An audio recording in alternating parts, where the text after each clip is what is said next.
कि हमारे विकास पुरुष मोदी जी खुद यहाँ पे आए। आप लोग बताइए, जोरदार ताली दीजिए। उन लोगों ने यहाँ पे फंक्शन करके बॉलीवुड टॉलीवुड में स्टार्स को लाके मजाक करने की। Thank you so much Modi ji, thank you so much. Mic is all yours sir.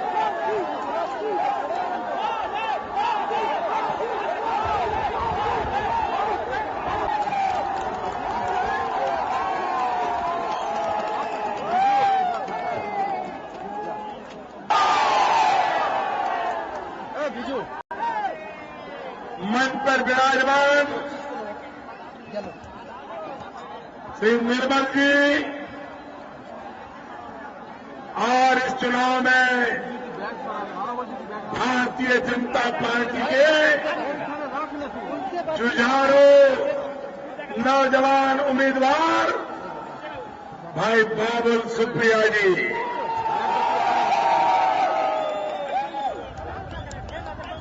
मैं देश के पॉलिटिकल पंडितों को निमंत्रण देता हूं, आइए ये आसान सोल की सभा देखिए।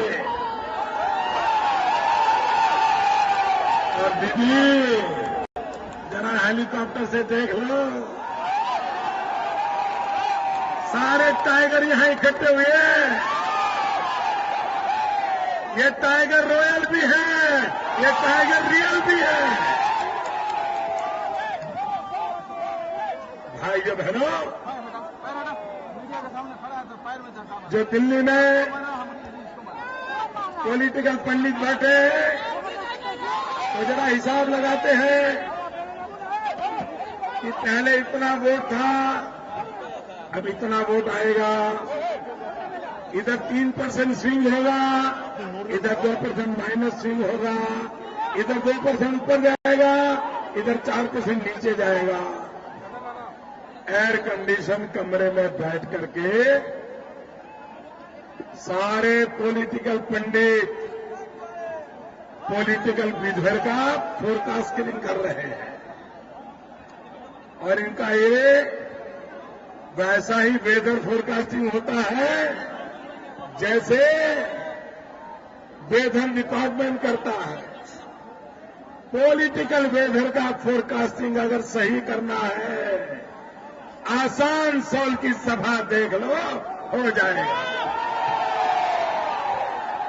मैं भी उस तरफ जाकर के लोगों को हेलो कर रहा था।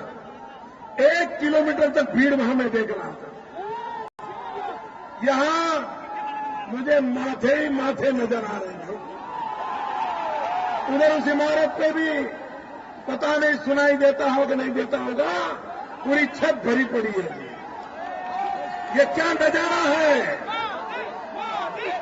ये क्या प्यार है आपका। गजब कर दिया आसान सोल के मेरे भाइयों बहनों, आज आपने गजब कर दिया। मैं आज बंगाल की धरती को, मैं आज बंगाल की धरती को विशेष नमन करता हूं।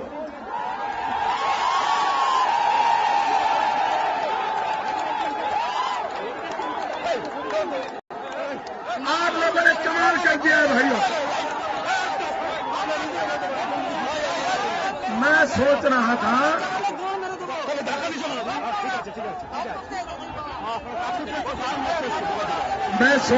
था कि बिना कारण ये दीदी मुझ पे इतना गुस्सा क्यों। सुबह शाम दीदी मेरे नाम की माला क्यों जपती। जब बोलना शुरू करती है तो मोदी से शुरू करती है, बोलना बंद करती है तब भी मोदी का नाम लेकर के बंद करती है। विनाश करने वाला चुनाव है भाइयों। जब चुनाव की घोषणा हुई तब मैंने कहा था कि आंधी है और जैसे जैसे मतदान का दिवस निकट आएगा ये सुनामी में पलट जाएगा। और ये सुनामी हमारे कांग्रेस के नेता कह रहे हैं, मेरे नौजवान मित्रों, आपका प्यार मेरे सर आंखों पर। भाइयों बहनों, आप आगे आने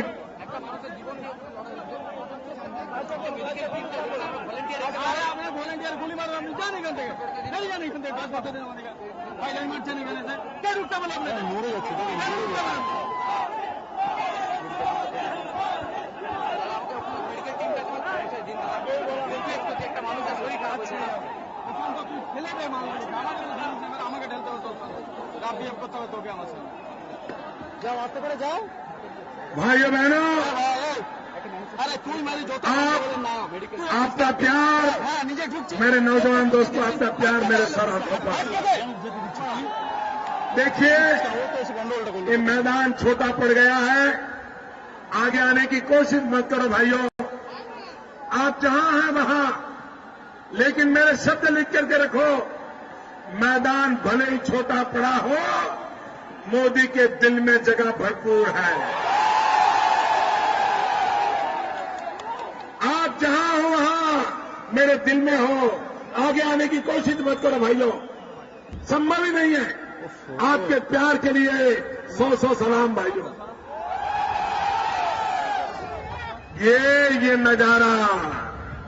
ये नजारा दीदी को परेशान कर रहा है, और यही रॉयल टाइगर है, यही रियल टाइगर है। मैं रॉयल टाइगर का भी गौरव करता हूं, रियल टाइगर का भी गौरव करता हूं।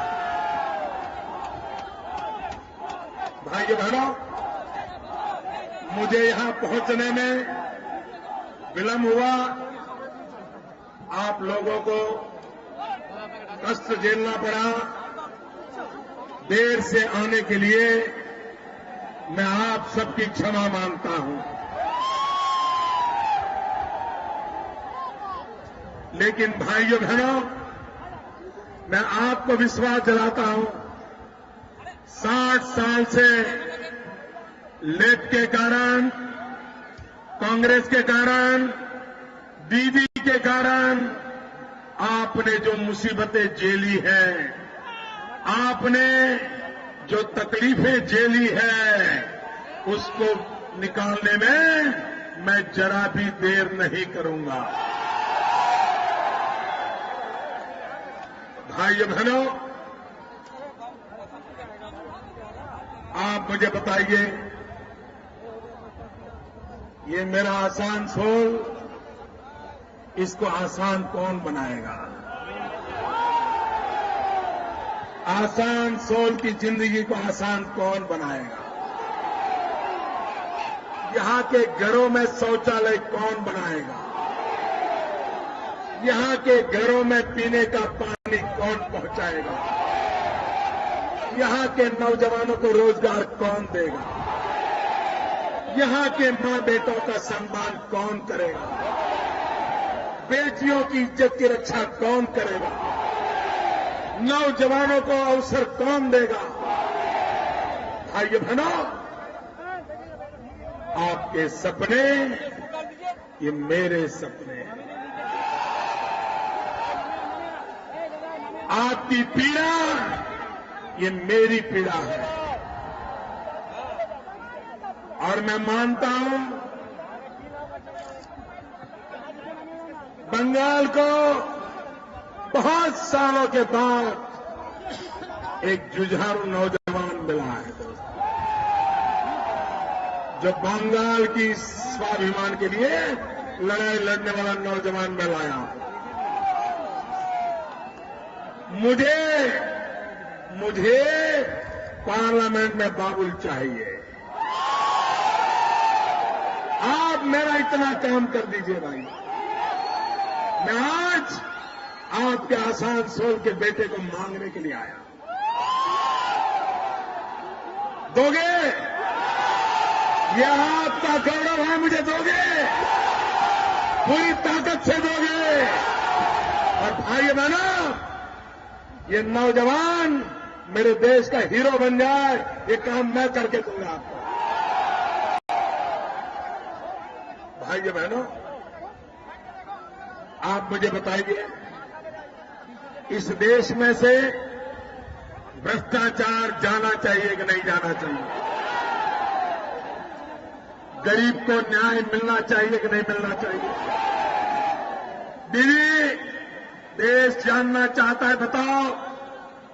दीदी, जरा देश जानना चाहता है, बताओ, ये टीईटी स्कैम क्या है? जरा बताओ। ये शिक्षकों की भर्ती में ये जो गफला हुआ है, क्या है? जवाब दो। गफला हुआ है कि नहीं हुआ है भाइयों? भ्रष्टाचार हुआ है कि नहीं है? भाइयों बहनों, आप जरा तुलना कर लीजिए, मोदी की सोच क्या है और एक कांग्रेस की, लेफ्ट की और दीदी की सोच क्या है, देख लीजिए। भाइयों बहनों, गुजरात में भी मुझे शिक्षकों की भर्ती करनी थी।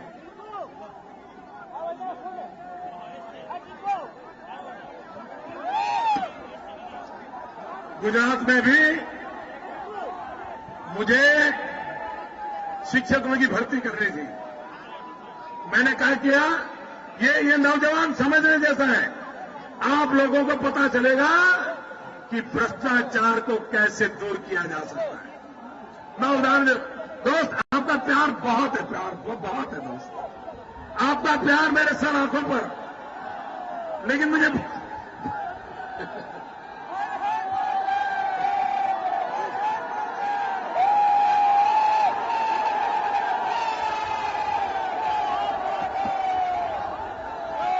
बोलने दो भाइयों बहनों, मुझे गुजरात में टीचरों की भर्ती करनी थी। तो मैंने क्या किया, एक सॉफ्टवेयर बनाया और जिसको भी एप्लीकेशन करना है वो ऑनलाइन एप्लीकेशन करे और वो अपनी सारी बातें उसमें डाल दे।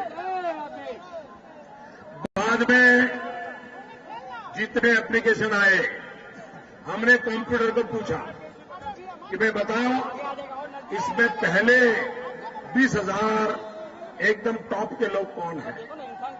कंप्यूटर ने निकाल दिया। फिर हमने पूछा हैंडीकैप है ऐसे कितने हैं? उसने निकाल दिया। दलित कितने हैं? उनका निकाल दिया। शेड्यूल ट्राइब कितने हैं? उनका निकाल दिया। और कंप्यूटर को ही पूछा कि बताइए, ये पैरामीटर में नौकरी के लायक कितने लोग हैं?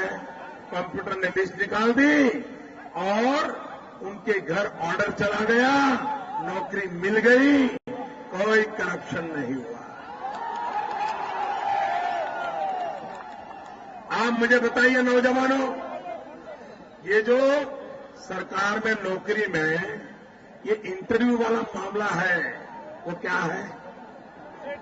क्या 2 मिनट के इंटरव्यू में सब पता चल जाता है क्या?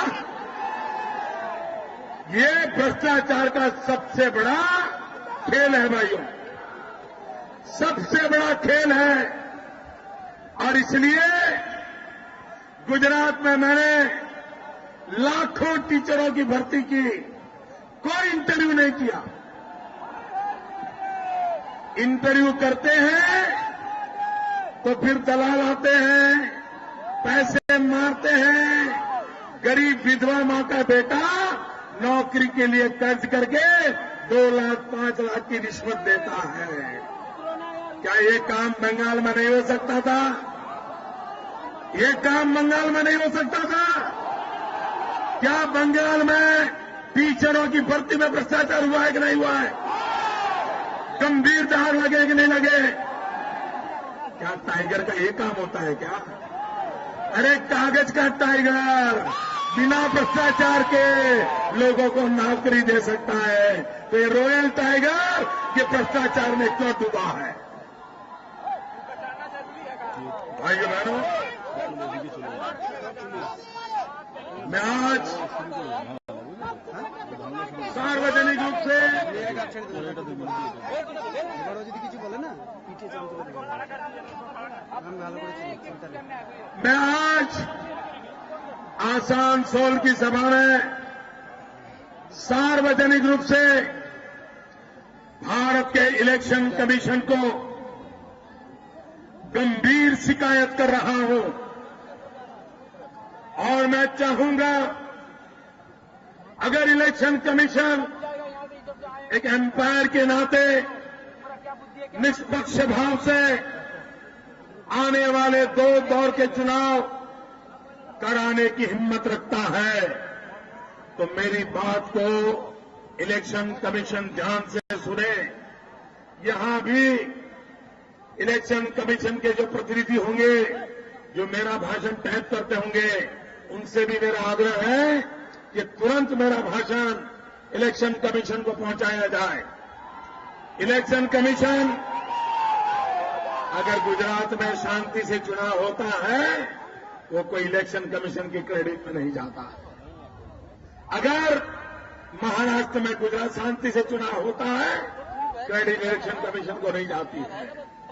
अगर शांति से चुनाव पूर्वी उत्तर प्रदेश में होते हैं, बिहार में होते हैं, बंगाल में होते हैं, कोई रिगिंग नहीं होता, कोई शिकायत नहीं होती, कोई हिंसा नहीं होती, तभी क्रेडिट इलेक्शन कमीशन को जाता है। और मैं गंभीर आरोप लगा रहा हूं, आप इन इलाकों के इलेक्शन में रिगिंग रोकने में विफल गए हैं, हिंसा रोकने में विफल गए हो, झूठे मुकदमे हमारे बाबुल पे लगाए जा रहे हैं। इलेक्शन कमीशन का काम है नागरिकों को प्रोटेक्ट करना। आप अपनी जिम्मेवारी को सही ढंग से निभाएं, इसके लिए मैं आग्रह करता हूं। मैंने उत्तर प्रदेश में भी कहा था, कुछ सीटों के मैंने नाम कहे थे और मैंने कहा था वहां लूट चलने वाली है और इलेक्शन कमीशन कुछ नहीं कर पाया। आज मैं दोबारा कह रहा हूं, इन इलाकों में, बंगाल में, बिहार में, पूर्वी उत्तर प्रदेश में यही होने वाला है। क्या इलेक्शन की जिम्मेवारी नहीं है कि शांतिपूर्ण चुनाव हो, रिगिंग ना हो, मारकाट ना हो? इतना सारा खर्चा हो रहा है, पूरा देश का मशीन आपके हाथ में है, प्रधानमंत्री से भी आपके पास इतने ज्यादा हक है तो आप करते क्यों नहीं हो? क्या इरादा है आपका?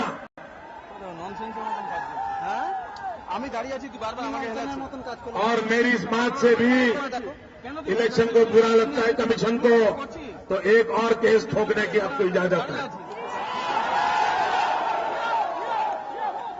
लेकिन निष्पक्ष चुनाव कराना ये आपकी जिम्मेवारी है। किस सरकार ने आपको बिठाया, कौन आपके मालिक है, उसके आधार पर इलेक्शन कमीशन काम नहीं कर सकता है। मैं बहुत गंभीर आरोप लगा रहा हूं। भाइयों बहनों, लोकतंत्र ऐसे नहीं चलता है। मैं जानता हूं 30 तारीख के चुनाव में कितना रिगिंग हुआ है। यही खेल चलता रहेगा क्या?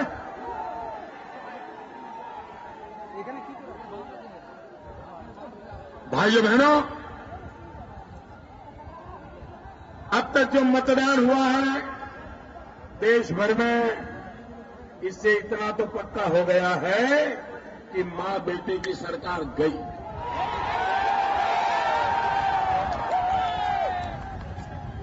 भाइयों बहनों, अब मजबूत सरकार बनाने का काम आपके जिम्मे है।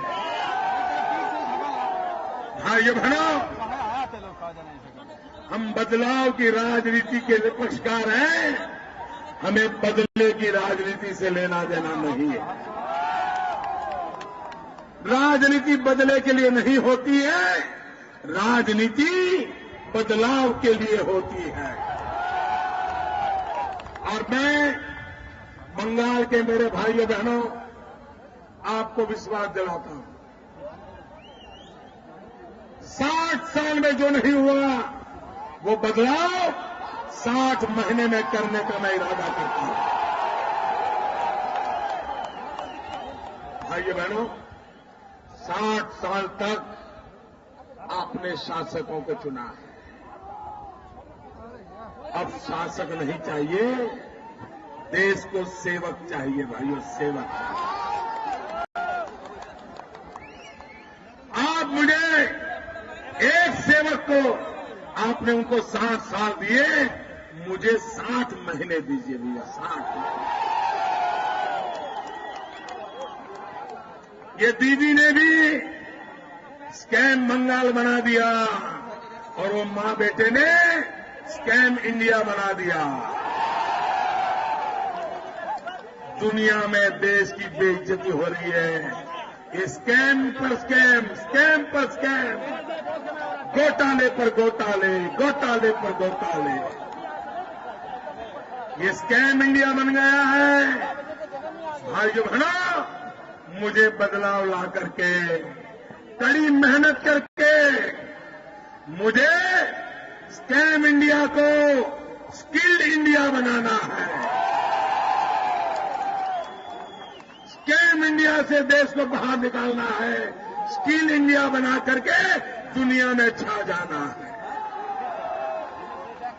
भाइयों बहनों,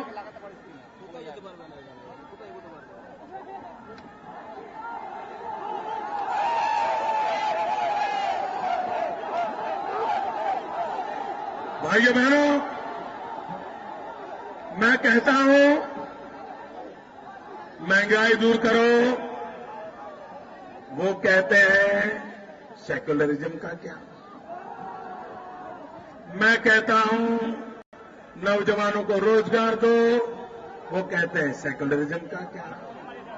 मैं कहता हूं मां बहनों को सम्मान दो, वो कहते हैं सेकुलरिज्म का क्या? मैं कहता हूं किसान को खेत में पानी दो, वो कहते हैं सेकुलरिज्म का क्या? मैं कहता हूं लोगों को बिजली दो, वो कहते हैं सेकुलरिज्म क्या? आप मुझे बताइए भाइयों, आपको क्या चाहिए? आपको रोजगार चाहिए, किसान को पानी चाहिए, मां बेटियों को सम्मान चाहिए? भाइयों बहनों, ये जो सेकुलरिज्म के गीत गाते हैं ना, उन्होंने मुसलमानों का क्या भला किया है? क्या भला किया है? मैं जरा आज आसनसोल की धरती पर हिसाब सुनाने देता हूं, और ये आंकड़े जो मैं बोल रहा हूं ना, वो आंकड़े मोदी के नहीं है। ये आंकड़े भारत सरकार की सच्चर कमेटी के आंकड़े हैं, मोदी के नहीं है। और आप पूरे बंगाल के लोग ये वोट बैंक की राजनीति करने वालों को ऐसा चाटा मारो, ऐसा चाटा मारो, ताकि वो ये वोट बैंक की राजनीति हमेशा हमेशा छोड़ दे। विकास की राजनीति के लिए मजबूर करो इनको, मुसलमान भी इनको मजबूर करो विकास की राजनीति के लिए। ये आपको लूट रहे हैं, कैसे लूटा है मैं बताता हूं। भाइयों बहनों, हिंदुस्तान भर में हर राज्य के पास हज यात्रियों के लिए कोटा होता है। हर राज्य को कोटा दिया जाता है कि आपके राज्य में से इतनी जनसंख्या के अनुपात में इतने लोगों को हज यात्रा के लिए हम कोटा देते हैं, और जिसके पास पैसे होते हैं वो हज यात्रा करने के लिए अपना एप्लीकेशन देता है। भाइयों बहनों, गुजरात में हज यात्रा का कोटा है 4000 का। 4000 मुसलमानों के लिए हज यात्रा का कोटा है, और एप्लीकेशन कितनी आती है? 40,000। अगर उसके पास धन न होता, गुजरात में उसका विकास न हुआ होता, तो क्या 40,000 लोग हज यात्रा के लिए जाने के लिए एप्लीकेशन करते क्या? करते क्या? और यहां कांग्रेस वालों ने राज किया, लेफ्ट वालों ने किया, दीदी ने किया, पूरा सेक्युलरिज्म चलाया, वोट बैंक की राजनीति की, और यहां क्या हुआ? बंगाल में हज यात्री का कोटा है 12,000 का और एप्लीकेशन कितनी आती है 12,000 से भी कम। ये गरीबी के लिए जिम्मेवार कौन? ये मुसलमानों को शोषण करने वाले लोग कौन? भाइयों बहनों, मैं जरा बताना चाहता हूं, आपको हैरानी होगी। जरा बंगाल का और गुजरात का हिसाब देख लीजिए। प्राइमरी एजुकेशन मुसलमानों का गुजरात में करीब 60% से ज्यादा है और बंगाल में 50% से भी कम है। ये इनका सेकुलरिज्म देखो भाइयों बहनों। पर कैपिटा इनकम गुजरात के गांव में मुसलमान की पर कैपिटा इनकम 700 रुपये से ज्यादा है और बंगाल में 500 रुपये से भी कम है। ये है इनका वोट बैंक का राजनीति। भाइयों बहनों, गुजरात के शहरों में मुसलमान की पर कैपिटा इनकम 900 रुपये से ज्यादा है और बंगाल में 700 रुपये से भी कम है। ये है इनका सेकुलरिज्म, ये है इनकी वोट बैंक की राजनीति।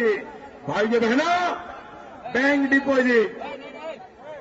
डिपॉजिट गुजरात में प्रति मुसलमान के एवरेज बैंक डिपॉजिट करीब 35,000 रुपया है और बंगाल में सिर्फ 11,000 रुपया है।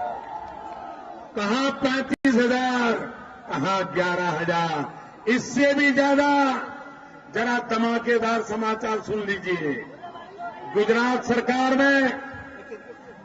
में मुसलमानों की जनसंख्या 8% 9% है। बंगाल में वो जनसंख्या 20-22% है। भाइयों बहनों, गुजरात के अंदर सरकार में उच्च पदों पर जो मुसलमान नौकरी करते हैं वो संख्या है 8.5%, 8.5%, जबकि बंगाल लेफ्ट गीत गा रहा है सेकुलरिज्म का, दीदी गीत गा रही है सेकुलरिज्म के, कांग्रेस वाले गीत गा रहे हैं सेकुलरिज्म के। यहां 22-24% पॉपुलेशन है और नौकरी में जगह सिर्फ 1.2% को है। कहिए किसने किसका न्याय किया? क्या गुजरात में न्याय हुआ है कि नहीं हुआ है? यहां आपके साथ धोखा हुआ है कि नहीं हुआ है? ये वोट बैंक की राजनीति ने आपको बर्बाद किया है कि नहीं किया है? और इसलिए भाइयों बहनों, ये सेकुलरिज्म का नारा आपको लूटने वाला नारा है, आपको बर्बाद करने वाला नारा है। वोट बैंक की राजनीति का दूसरा नाम है। हमारा नारा है सबका साथ, सबका विकास।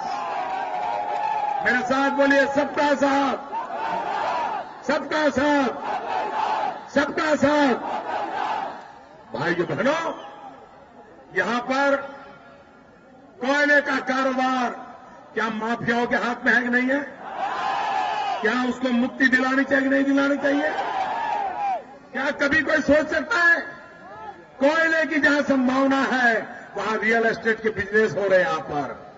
क्या यहां पर रियल एस्टेट का बिजनेस करोगे क्या? भाइयों बहनों, पूरे बंगाल को तबाह कर दिया है। और मैं आपको आसनसोल की धरती से मैं राजनीति से हट करके यहां के नौजवानों से बात करना चाहता हूं। मैं राजनीति से हट करके 18 से 28 उम्र के नौजवानों से बात करना चाहता हूं। यहां आए 18 से 28 वाले, लेकिन मैं राजनीति की बात नहीं करूंगा। आपको इतराज नहीं ना? मुझे आपकी बात करनी, करूं? आपको अच्छा लगेगा? ध्यान से मेरी बात सुनिए। आप भूल जाइए, आप राजनीति भूल जाइए, चुनाव भूल जाइए, बाबुल सुप्रिया को भूल जाइए, नरेंद्र मोदी को भूल जाइए, भाजपा को भूल जाइए। आप अपना विचार करके मेरी बात सुनिए। 18 से 28 के नौजवान गंभीरता से मेरी बात को समझिए, सुनिए। मैं यहां राजनीति करने नहीं आया हूं भैया, कोई लेना पाना बनने के लिए नहीं आया हूं। मैं आपके लिए जीना चाहता हूं, इसलिए आया। भाइयों बहनों, 18 से 28 के मेरे नौजवान, जब हम विद्यार्थी काल में होते हैं, स्टूडेंट होते हैं, तो स्टूडेंट के जीवन में +2 का एग्जाम सबसे महत्वपूर्ण होता है। या +2 बोलते हैं ना? +2 का एग्जाम, 12th का एग्जाम सबसे महत्वपूर्ण होता है। और हर विद्यार्थी +2 के एग्जाम में ज्यादा से ज्यादा मार्क लाने की कोशिश करता है, क्योंकि उसको मालूम है कि अगर +2 की एग्जाम अच्छी हो गई, मार्क्स अच्छे आ गए, तो जिंदगी के सारे रास्ते खुल जाते हैं। पढ़ना है, डॉक्टर बनना है, वकील बनना है, इंजीनियर बनना है, सारे रास्ते खुल जाते हैं। ये है ना +2 के एग्जाम का महत्व है कि नहीं है? +2 में आप अच्छा मार्क लाना चाहते हो कि नहीं चाहते हो? आप कितनी पढ़ाई क्यों न करें, कितनी पढ़ाई क्यों न करें, लेकिन +2 सबसे महत्वपूर्ण होता है। वो एग्जाम महत्वपूर्ण होती है।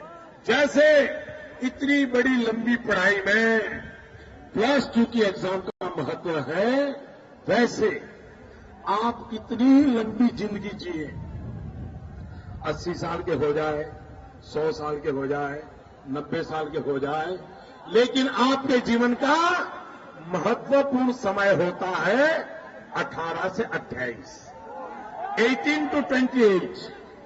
आपकी जिंदगी के सारे निर्णय 18 to 28 में होते हैं, 18 से 28 के बीच में होते हैं। आप शादी कहां करोगे, पढ़ाई क्या करोगे, नौकरी क्या करोगे, व्यवसाय क्या करोगे, कहां जाकर के सेटल होंगे, अपने गांव में रहोगे और किसी गांव में जाओगे, सारे जिंदगी के फैसले 18 से 28 में होते हैं।